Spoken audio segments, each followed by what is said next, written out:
উপর থেকে ছবি নেবে, হেলিকপ্টার দিয়ে গুলি করে মেরে ফেলবে, ফিনিশ করা হবে, এরকম অজস্র টেলিফোনিক নির্দেশ বা টেলিফোনিক কনভারসেশন, সেই রেকর্ডগুলো আমরা জব্দ করেছি। এবং এইখানে টেলিফোনে কনভারসেশনের কণ্ঠগুলো এই ব্যক্তিদেরই কিনা সেটা পরীক্ষা নিরীক্ষার জন্য আবার ফরেন্সিক করা হয়েছে। ফরেন্সিক রিপোর্টে বলেছে এক্স্যাক্টলি এদেরই কণ্ঠ। এই এভিডেন্সগুলো নিয়ে আপনি ইভেন ইন্ডিয়ান কোর্টে যান না কেন।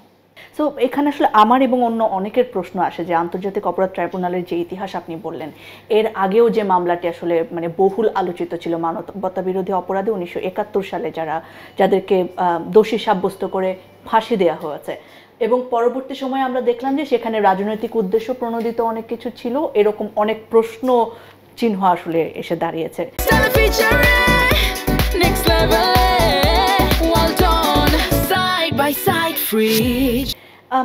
যখন ওই প্রশ্নগুলো আছে এবং আপনি ওই সময় আসলে রাষ্ট্রপক্ষের বিপক্ষে আইনজীবী হিসেবে লড়েছেন, তখন আসলে এই সময়ে যে কোনো রাজনৈতিক প্রতিহিংসার বশবর্তী হয়ে বিচার কার্য হবে না, বিচার কার্যটাকে নিরপেক্ষ রাখার জন্য আপনারা কি কি পদক্ষেপ নিয়েছেন? প্রথমত হচ্ছে, আগের সময়ে আমাদের একটা কমন অভিযোগ ছিল যে এই আইনটা কম্প্যাটিবল না উইথ দ্য ইন্টারন্যাশনাল স্ট্যান্ডার্ড। সেটা কিন্তু আমরা প্রথমে এসেই আমরা যখন দায়িত্ব পাই এই আইনগুলোকে কম্প্যাটিবল করার জন্য অনেকগুলো সংশোধনী আনা হয়েছে। রোম স্ট্যাটিউটের যতটুকু এলিমেন্টস অফ ক্রাইমস আছে সেগুলো এখানে নিয়ে আসা হয়েছে, রুলস অফ এভিডেন্সের জন্য যতটুকু দরকার সেগুলো আনা হয়েছে।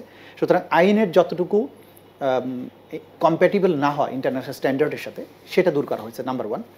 নাম্বার 2 ছিল যে এখানকার জাজেস তারা নিরপেক্ষ নন, কারণ ওইখানকার যারা বিচারক ছিলেন তারা রাজনৈতিকভাবে নিয়োগপ্রাপ্ত, রাজনীতি করে এসেছেন।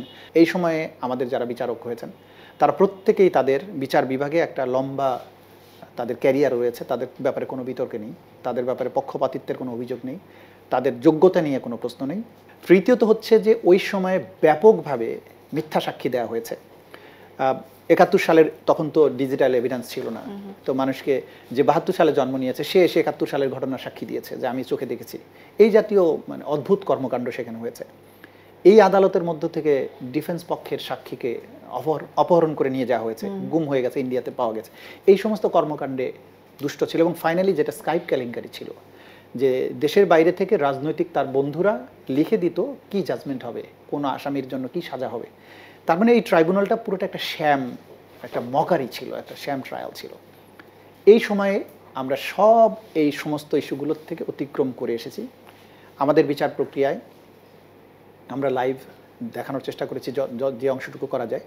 এভিডেন্সের সব কিছু আমরা লাইভ করিনি, কারণ এখানে সাক্ষীর নিরাপত্তার প্রশ্ন আছে যদি তাকে লাইভ ওইভাবে এক্সপোজ করে দেওয়া হয়। এছাড়া আমাদের প্রত্যেকটা পর্ব, প্রত্যেকটা প্রক্রিয়া দেখার জন্য আমরা ন্যাশনাল এবং ইন্টারন্যাশনাল অবজারভার যারা দেখতে চান তাদেরকে আমরা সুযোগ দিয়েছি, তারা আসছেন, দেখেছেন, ইনক্লুডিং জাতিসংঘ অথবা অন্যান্য সংস্থা। ফলে এইখানে কোনো ধরনের অবিচার করা হচ্ছে কিনা সবার সামনে স্পষ্ট যে সেই অভিযোগ আমরা কিন্তু এখন পর্যন্ত পাইনি।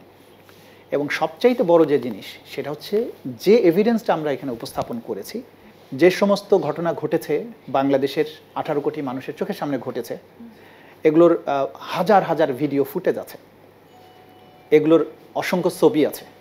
যারা আহত হয়েছেন, যারা স্বজন হারিয়েছেন, প্রত্যক্ষদর্শী যারা, তারা এসে আদালতে সাক্ষী দিয়েছেন। কারো চোখ নাই, কারো হাত নাই, কারো পা নাই, এই সমস্ত মানুষ। সুতরাং তারা যা বলছেন এবং তার সমর্থনে মাঠে যে ঘটনাগুলো ঘটেছে, কিভাবে ওই লোকটা গুলিবিদ্ধ হয়েছে, আরেকজন সেটা ভিডিও ধারণ করেছে, সেটা আমরা উপস্থাপন করেছি। আবার আসামিদের সম্পৃক্ততার ব্যাপারে আসামিগণ নানানভাবে সম্পৃক্ত। একজন হচ্ছে যারা ডাইরেক্ট মাঠে গুলি করেছে, সেগুলো ভিডিও ফুটেজ আছে, প্রত্যক্ষদর্শী আছে, অফিসিয়াল ডকুমেন্টস আছে যে কোন অফিসার কোন জায়গায় ডিপ্লয়েড ছিল, তার কি কি দায়িত্ব ছিল, তার কতগুলো অ্যামিনেশন তাকে বরাদ্দ দেওয়া হয়েছিল, কতগুলো সে খরচ করেছে। হসপিটালে মানুষ যখন এসেছে, হসপিটালের যে ভিডিও ফুটেজ সেখান থেকে আমরা কালেক্ট করেছি যে কিভাবে রোগীদেরকে আনা হয়েছে, হসপিটালের ভেতরে তাদেরকে হামলা করা হয়েছে, সেগুলোর ভিডিও ফুটেজ আছে। এরপরে হচ্ছে অফিসিয়ালি টেলিফোনে উনি অর্ডার দিচ্ছেন যে আমি বলেছি লেথাল ওয়েপন ব্যবহার করতে, আমি বলেছি ড্রোন ব্যবহার করতে, আমি বলেছি হেলিকপ্টার ব্যবহার করতে, উপর থেকে ছবি নেবে, হেলিকপ্টার দিয়ে গুলি করে মেরে ফেলবে, ফিনিশ করা হবে। এরকম অজস্র টেলিফোনিক নির্দেশ বা টেলিফোনিক কনভারসেশন, যেটা রাষ্ট্রীয় সংস্থা অর্থাৎ এনটিএমসি বলে যে প্রতিষ্ঠানটা আছে তারা এগুলো রেকর্ড করেছেন। সেই রেকর্ডগুলো আমরা জব্দ করেছি। এবং এইখানে টেলিফোনে কনভারসেশনের কণ্ঠগুলো এই ব্যক্তিদেরই কিনা সেটা পরীক্ষা নিরীক্ষার জন্য আবার ফরেন্সিক করা হয়েছে। ফরেন্সিক রিপোর্টে বলেছে এক্স্যাক্টলি এদেরই কণ্ঠ। আমাদের দেশীয় ফরেন্সিক এক্সপার্টের বাইরে এই কথোপকথনগুলো আমরা দেশের বাইরে পাঠিয়েছে, অর্থাৎ বিবিসি এবং আল জাজিরার মতো আন্তর্জাতিক গণমাধ্যম তারা ইন্ডিপেন্ডেন্ট সংস্থার মাধ্যমে এগুলোর আবার আলাদাভাবে ফরেন্সিক করেছেন এবং তারা বলেছেন যে এই কণ্ঠস্বর শেখ হাসিনারই এবং এই কণ্ঠস্বর বি পার্টিতে যার সাথে কথা বলা হয়েছে এটা তার।